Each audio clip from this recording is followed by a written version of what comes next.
I'm Andrew with Geek Preppers, and today I am working on setting up a dead drop for a new contact. The scenario that I have been given is that we have this asset that lives in Bellevue and works in Nashville. One other piece of information we have about our asset is that they frequently visit a private airport where they have a plane. So let's work from there. Let's throw these places up on the map. So we've got the asset's home and their neighborhood down here, the municipal building, and the airport that they visit frequently. The first thing we're going to want to do is map out their daily commute. Once we've got that plugged in to Google, the next thing we're going to do is this airport route. So once we have the routes, the first thing we want to do is start blocking out areas that we know we're not going to be able to work with. Obviously, we don't want to hit too close to the neighborhood. This is not a heavily trafficked road. There's likely going to be cameras watching these railroad tracks at this intersection here. So anyone who's really wanting to make a count and check license plates of anyone going up and down this road would be able to do that very easily.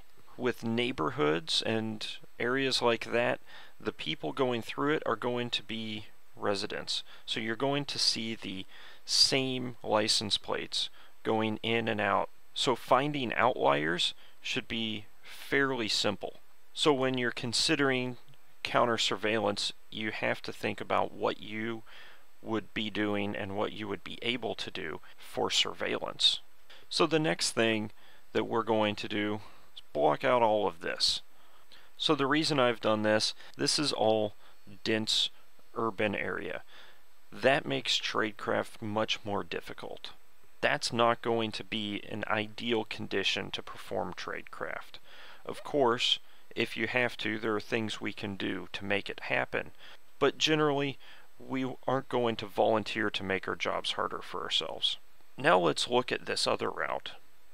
Going to this airport, one thing we know is that airports are generally an area that you want to stay away from because of heavy surveillance. The next thing we see is a government building, state prison, corrections department. This probably is not going to be a great area to try and stay low and out of surveillance. So I think it's safe to say there's no real places to leave flags and certainly not to make dead drops in this area. So let's just go ahead and take this off. It was certainly worth a shot. You never know what parts of a person's routine might be good and what might not be good until you really start looking into it. So now we've narrowed down this. We pretty much know that this stretch right here before they get onto the interstate is going to be the part of their daily commute that we use. So looking at this, I see down here there's an intersection. There's a major intersection up here. So I want to make notes of those. And then right before they get onto the interstate, it looks like there's some things up there that we might want to look at. There's probably some gas stations that they would stop at regularly. So let's just make those notes, and then we can start looking a little bit deeper into this. Okay, now that we have these places marked where we think would particularly be good spots for unload marks, I'm going to take a step back and just mark some points of interest that I think are places in the area that would be easy for this asset to go to on a regular basis. So this took me a while to put all this together. We've got a park, all the shopping centers that I've identified in the area that they would likely visit, gas stations, and restaurants in the area. So now I'm going to start looking for a place that I can leave an unload signal. This needs to be something that the asset will be able to see 3 or more times a week. The asset does not have to interact with an unload signal. Once the drop is made, this is what will let them know that it's been received. So looking around, I found this small park here that they would pass on their way to work. And looking at this, I find that there's a fence right here. It comes real close to this path. I think that could be a great place if we could make a mark on that fence. So let's switch over to Google Maps and take a look at this from Street View, just to see if that's really going to look as good as I think it will. In fact, on Street View, this looks even better than I thought it did overhead. So I'll just make a note of this, and we'll have to go on site to verify that everything works out. We'll want to make sure that nothing has changed. We can see that this is from over a year ago. So next thing we're going to look for is a load signal.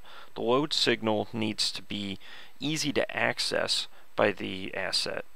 It also needs to be out of immediate view from surveillance and not on any camera.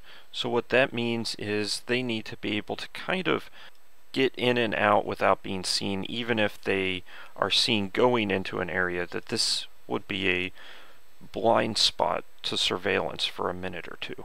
So let's go over to the place that I found I think will work out pretty well for a load signal. And that's also up here in this green area that I had marked off to look at. And there was in fact a couple of gas stations up here. So I'm going to pick this one. It looks closer to the road, easier to see. That's good for us as the handlers to be able to drive by without actually having to stop at the gas station. This is a pretty heavily trafficked area. Let's go up here and see how that looks on Street View.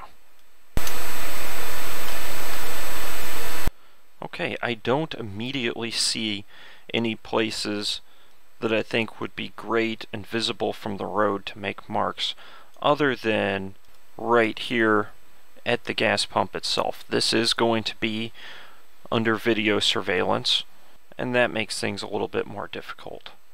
I don't see where the air pump is. Maybe when we get on site we can figure that out.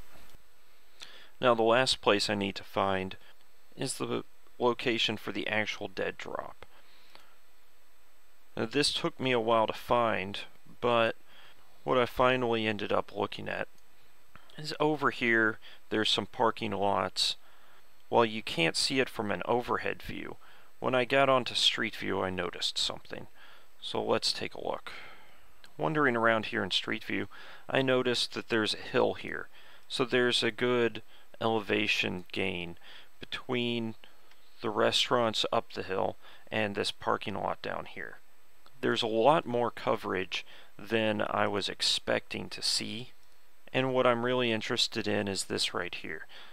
This would be a great place to park and then leave a drop, magnetic key holder, or anything. What we also have here is this parking lot seems like it's a place where people will go through drive-thrus and then come here, park, and eat. And that's important. When you're leaving a drop or making a flag, you need to make sure that there's a reason for you to be there and a reason for you to be doing what it is that you're doing. My only hesitation about this would be that it's very easy to set up and have surveillance on the area. So we'll see if there's anything better in this area that maybe gets us out of view of that. We'll continue this with the on-site surveys of these locations and see what we have to change and what's going to work out. But this is what I've put together so far, and I hope that helps you. Be sure and like and subscribe to us if you've learned something from this, and be sure and check out our next video once we do go on site and assess these locations.